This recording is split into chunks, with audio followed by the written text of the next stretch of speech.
జగన్మోహన్ రెడ్డి గారు బెంగళూరు నుంచి వచ్చినప్పుడల్లా ఒక వింత కొత్త వాదనల్ని తెర మీదకు తెచ్చి వెళ్తూ ఉంటాడు. ఆ ముందు వారమో వచ్చాడు.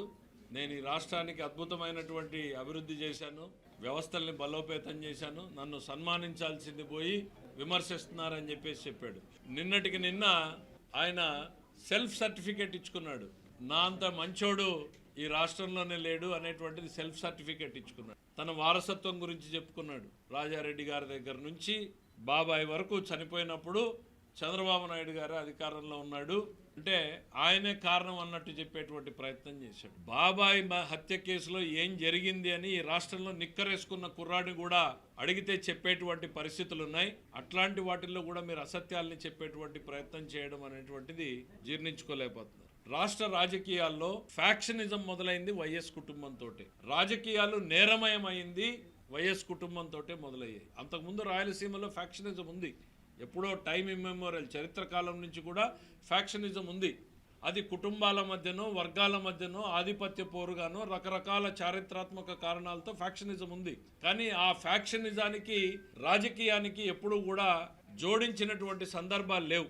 రాజకీయ నాయకులు ఎవరున్నా కూడా ఫ్యాక్షనిజానికి దూరంగా అదొక లా అండ్ ఆర్డర్ ఇష్యూగానే చూసేటువంటి వాళ్ళు. రాజశేఖర రెడ్డి ఫ్యామిలీ రాజకీయాల్లో మొదలుపెట్టిన తర్వాత రాజారెడ్డి గారు క్షేత్రస్థాయిలో తనకున్నటువంటి రాజ్యాధికారాన్ని అడ్డం పెట్టుకుని ఈ ఫ్యాక్షనిజాన్లో గ్రూపుల్ని ప్రోత్సహించి రాజకీయంగా లొంగదీసుకునేటువంటి ప్రయత్నం మొదలుపెట్టారు.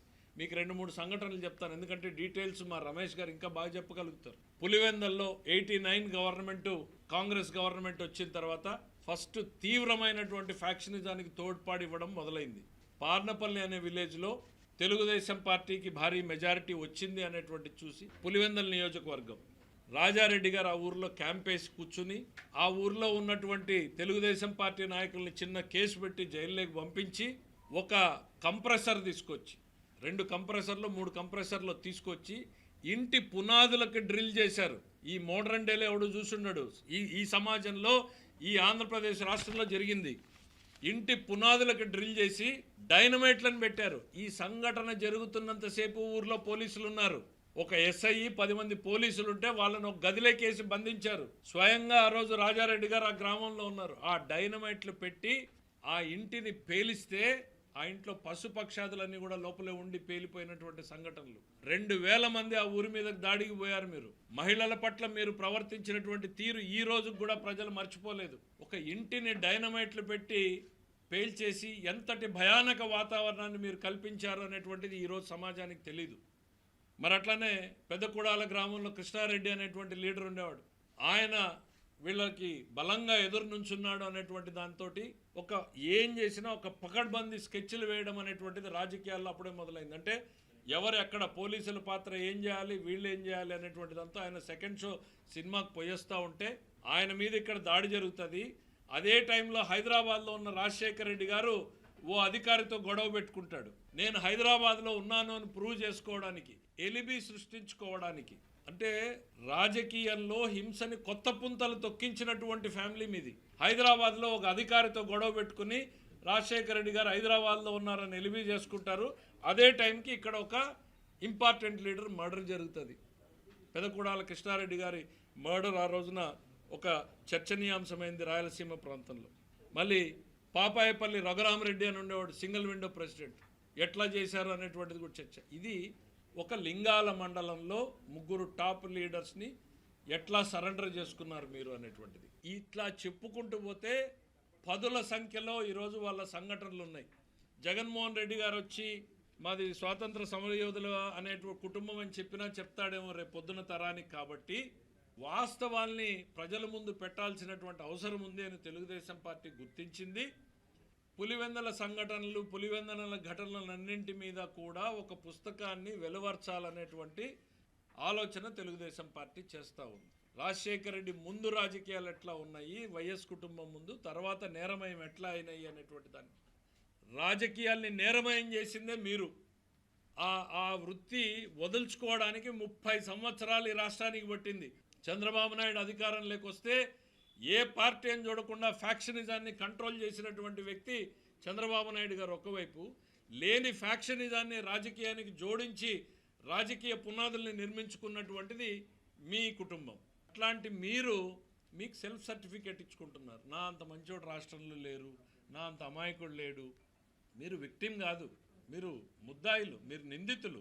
ఈ ప్రజాస్వామ్యంలో మీరు ముద్దాయిలు, నిందితులు, నేరమయ రాజకీయాలకు పునాదులు వేసినటువంటి వ్యక్తులు. మీ నైజం నేరం, మీ రాజకీయం నేరమయం. అది రాజారెడ్డి గారితో ఆగిపోలేదు, మీ దగ్గర కూడా కొనసాగుతూనే ఉంది. రప్ప రప్ప నరుకుతామంటే వాడిని పిలిచి ఫోటో తీసుకుంటారు. వేట కొడవలతో మేకని బలించి వేడి రక్తంతో రక్తాభిషేకం చేసుకుంటే వాటిని ప్రోత్సహిస్తారు.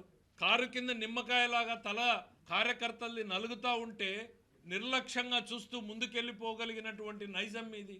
అధికారమే పరమావధి, తనామనా లేదు, తల్లి చెల్లి లేదు. అది ఇంకా చెప్తూ పోతే డాక్టర్ సుధాకర్ నుంచి సుబ్రహ్మణ్యం వరకు, బాబాయ్ హత్య వరకు. ఇవాళ గొడ్డలి అని అంటేనే మీకు ఉలికిపాటు పడతా ఉన్నారు. గొడ్డలి పోటును కూడా గుండెపోటుగా చూపించగలరు. ఈరోజు ఇన్ని అకృత్యాలు చేసిన మీరు మేము అమాయకులు అని చెప్పుకోగలరు. మీరు ప్రపంచంలో శరవేగంగా మార్పులు వస్తూ ఉంటే అందిపుచ్చుకునేలాగా యువకుల్ని తయారు చేయాల్సినటువంటి బాధ్యత ఈ రాజకీయ వ్యవస్థ మీద ఉంది. మీరేం చేశారు? ఈ చంద్రబాబు నాయుడు గారు తపనబడి ఇన్ని లక్షల ఉద్యోగాల కల్పనకి దాదాపు 800 కంపెనీలు ఇవాళ గ్రౌండ్ చేయబోతున్నాం. వివిధ దశల్లో ఉన్నాయి. నువ్వేం చేసావు? గొడ్డలి పెట్టేసావు పరిశ్రమ రంగం మీద. ఉన్న పరిశ్రమల్ని తరిమేసావు. పోలవరం డయాఫ్రమ్ వాళ్ళు పోయేలాగా గొడ్డలి పెట్టేశావు. ఎన్నికల వ్యవస్థ మీద గొడ్డలి పెట్టేశావు.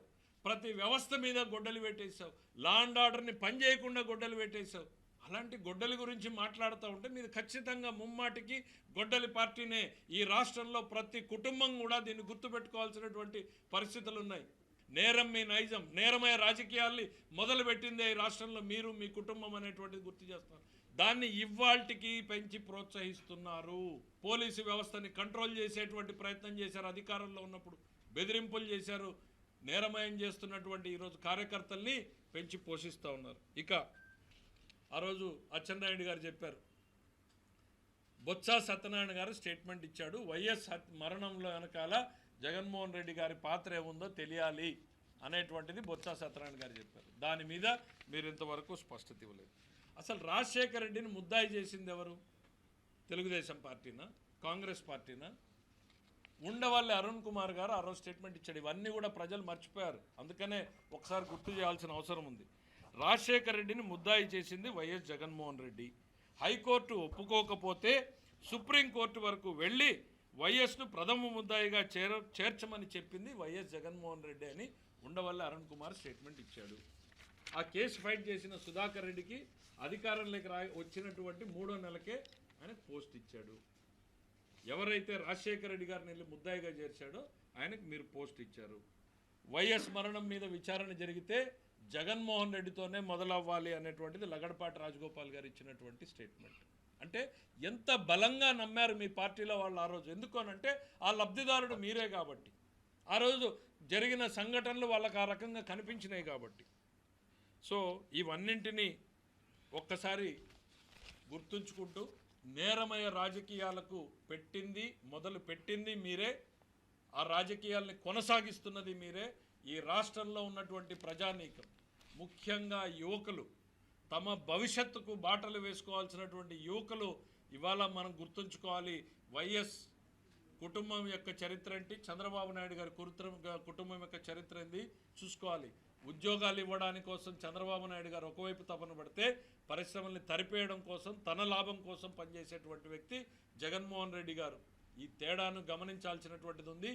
గొడ్డలి పార్టీ సమాజానికి హానికరం, గొడ్డలి పార్టీ నెవర్ అగైన్ అనేటువంటిది ప్రతి ఒక్కరూ కూడా గుర్తుపెట్టుకోవాలని చెప్పి కోరుతా ఉన్నాను.